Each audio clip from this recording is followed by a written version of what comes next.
Hello everybody, it's Carl here from Comic Culture and the Game Store in Lincoln, England, and today I'm going to be having a look at what's in the box for Battle Hymn Volume 1, Gettysburg and Pea Ridge, produced by Compass Games. Now this game was designed by Eric Lee Smith, and it's the follow-up to Across 5 Aprils, the old Victory Games Penta game, which has got 5 battles in it. It's a nice light to medium weight tactical game system. Really attractively done.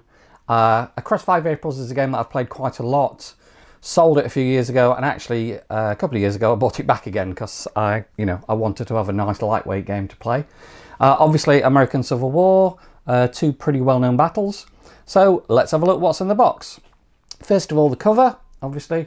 Nice display of a American Civil War battle there. I imagine it's probably Gettysburg, which is certainly the most famous battle from the American Civil War, and the largest battle, I believe. Lasted for 3 days.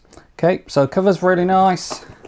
Having a look at the back, you can see description of the battles, complexity, which is down towards the lower half, certainly below the middle. Playing time 5 hours. Well, there are scenarios in there.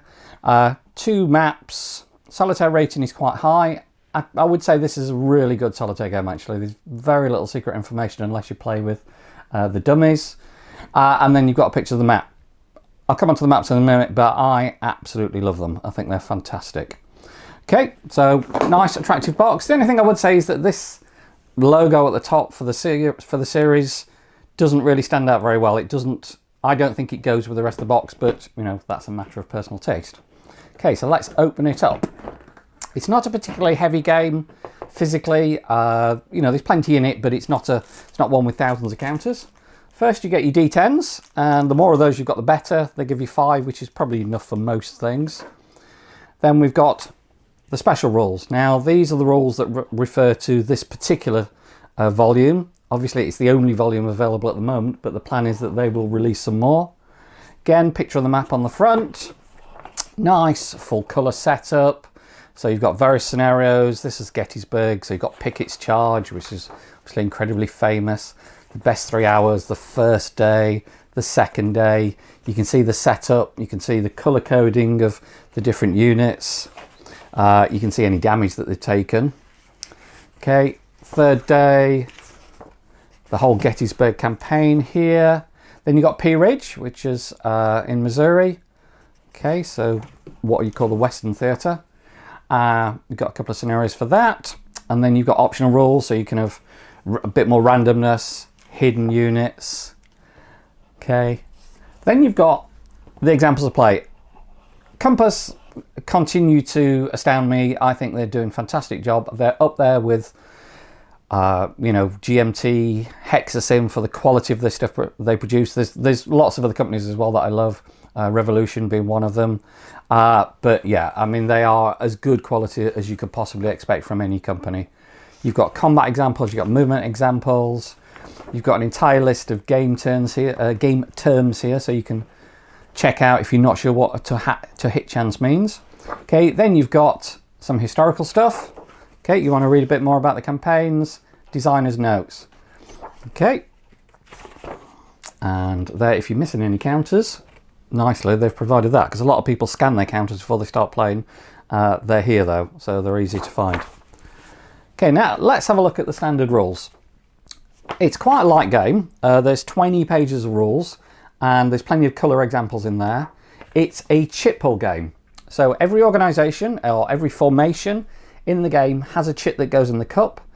Both sides also have combat chits. Combat only occurs when one of the combat chits comes out of the cup, and both sides get to fight during that. So it's not like if the USA one comes out, only they get to shoot, or the CSA one. Both sides will get to do stuff, but the guy whose chit comes out is considered the attacker, and the guy whose chit is still in the whose chit didn't come out is considered the defender. The rules are really nice. You've got strength, obviously, on your units. You've got movement. You've got the organisation, the name of the unit and who it belongs to, where it sets up, what game it goes with. The number of games that I would think, oh, you know, which one is this from? You've got like 5 battles in a box, and you're like, I can't remember which counter this one goes with, and you have to work it out through a process of elimination. So that is greatly appreciated. Eric Lee Smith, of course, is a well-known designer, and you know, it is a follow-up to Across 5 Aprils, so it's got a good history. The other thing you've got on these is morale. Morale is handled in a really nice way, I think. The way the losses are allocated is really clever. And there are some other really nice simple things in there, but give it a really great feel. Okay, you've got other counters. You've got approach fire counters. Now this is a really clever thing. Because combat doesn't occur as you move the formation, if you move into the zone of control of an enemy unit, you put an approach fire marker on your unit. What that means is the enemy is going to get to fire first whenever the combat comes out. Really simple. To be honest, I can't think of any other games that do it, and I'm trying to think why. It just seems such a simple, clever thing. If you're attacking, you're moving it to an enemy unit, they're going to get to shoot first. In fact, they will get to shoot twice. But, you know, the approach fire just means that their effect will happen before anything else. Now, you've got combat strength and demoralization markers. Each unit will have possibly both of those. Now, combat strength is basically how many SPs are left in the unit. So if you look at this unit here, it starts with 5. As it takes losses, you put a combat strength marker on. So you'll say it's now got 4, then 3, then 2, then 1. Demoralization is another counter that goes under the unit, and that's how many of the strength points in that unit are demoralized. If the number of strength points demoralized ever equals the number of strength points in the unit, that unit is shattered and will leave play. It can be rallied in combat later. Now, it sounds like you're going to get counters, unit counters with 2 counters with them. You are, but because there's no stacking in the game, it's not a problem. Okay, everything fits on nicely, so don't worry about that. Another clever thing here, you've got hit markers. When you actually do the combat, because effectively the firing is simultaneous, the attacker fire and the defenders fire simultaneously, you put hit markers on the unit, and then only after all the hit markers have been allocated do you roll to see what kind of damage that is, whether it's actual physical damage or whether it's demoralization damage. Okay, you've got these chits here that you put in the cup, and they tell you which units are going to move in that segment. So it's a very interactive game. You know, you might get 3 USA formations come out, then a combat chit, then 3 CSA formations. Personally, I love chit pull systems. What I don't like is systems where everything gets to move, then everything gets to attack, and then your opponent does the same thing. Very conventional, very boring with no limitations. Doesn't feel particularly realistic to me. Now, chit pull doesn't add a layer of realism, but what it does is add a layer of randomness and stops you being able to do exactly what you want whenever you want to do it, which all of us watching this, I'm sure, have read a bit of history. We know that units didn't do what you wanted to when you wanted them to do it. So it's the chaos of war, the friction of war. Okay, tells you a bit more here. So talking about the random rule, counting distances, controlling hexes, stacking, zones of control. Now, every unit has a zone of control all around it. Certainly infantry do, and I think artillery don't. Zone of controls are pretty sticky. You can move into a zone of control, have to stop. If you move out of a zone of control, you can do that, but you're not allowed to enter another zone of control. Movement restrictions, the combat procedure. Okay, again, lots of examples, engagements, how to allocate fire, zone of effect on combat, how to resolve combat, retreating, okay, retreat path priorities. This is all fairly standard stuff. You've got advance after combat, and you've got artillery bombardment. Obviously, artillery have got range of more than one. Most units have got a range of 1.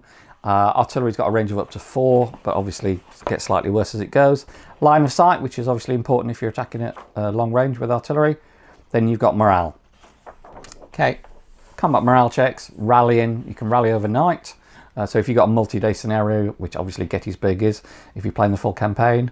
Then some information about artillery, horse artillery, cavalry, special effects that they have. Okay, 20 pages of rules. They're pretty solid rules, but they're, you know, it's not a small font.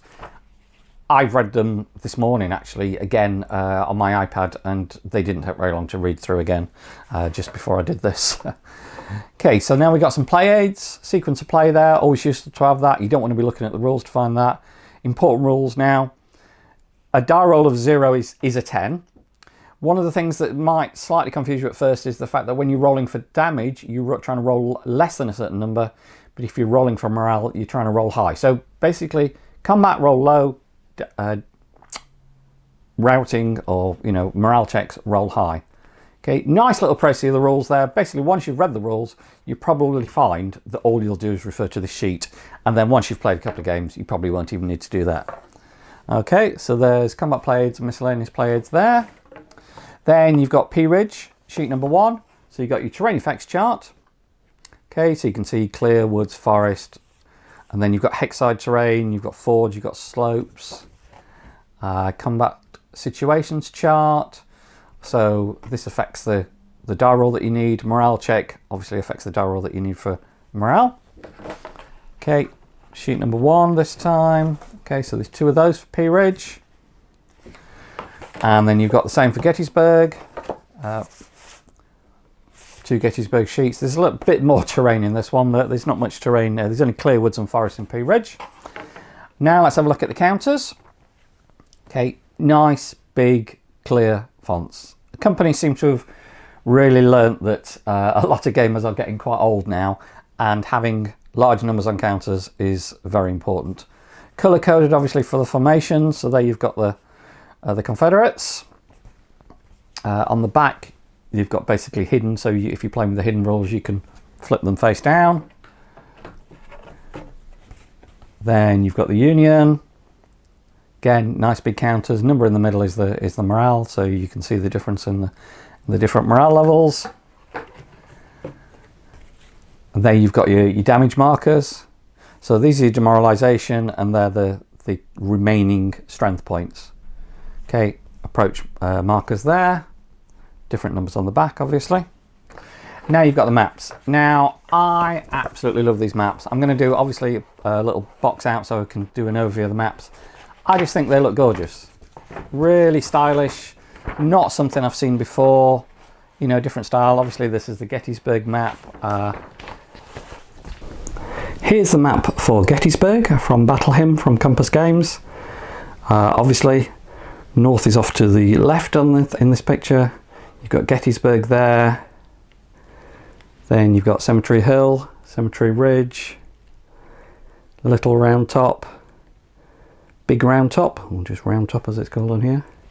You've got space for the shattered units, terrain key, combat situations chart, tells you what the modifiers are. Turn record track at the bottom. Over this side of the map you've got Planks Hill, Hare's Ridge, McPherson's Ridge, towards the top Oak Hill. Artillery chart there and morale checks, and there's the description at the top. I absolutely love this map. Very, very attractively done, especially the Gettysburg map one. I think the P-Ridge one is a bit green in comparison, which, you know, obviously is probably correct for the location it was in, but you know, they're lovely. They use great font. Nice big hex numbers, which is another important thing. But like I say, I'll do a little flyover of those so you can see them. Here we have the P-Ridge map from Battle Hymn by Compass Games. Lots of woods, as you would expect if you know anything about the battle. Heading over here, lots of creeks. Okay, P-Ridge itself, or Elkhorn Mountain. Space for your shattered Confederate units. Terrain key. Turn track towards the bottom of the map. Okay, it's 2-day campaign. You've got Leetown there towards the centre of the map. Then you've got your other charts over here. Space for your eliminated and shattered Union units. And the description. Another really, really attractive map, I think. I think they've done a fantastic job with these maps. Finally, you've got Compass Directions trying to sell you a few more games, and they've certainly managed to sell me quite a lot of games over the last few months. I would say I've probably bought more Compass games in the last year than any other single company.